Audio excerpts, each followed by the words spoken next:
course, Professor Shelley, I mean, do you think overall people should be planning to have a different Christmas? It's going to be smaller celebrations. It's going to look different, isn't it? I know that one thing you have pointed out, though, that there won't be any travel restrictions for Santa.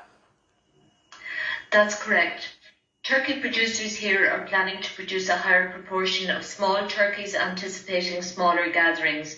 And yes, we have considered whether or not Santa Claus can travel this Christmas.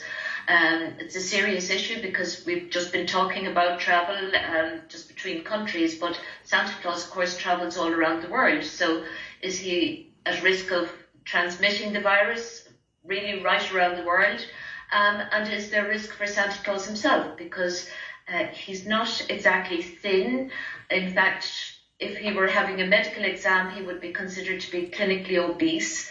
That puts him at higher risk of diabetes, of high blood pressure. And so if he were to catch COVID, then he would be at risk of getting a very serious version of it and being admitted to intensive care. So that was a real worry. Discussing it with colleagues, we realised, first of all, that everybody's asleep when Santa Claus calls. So he's not going to come across anybody when he does travel all around the world from Lapland.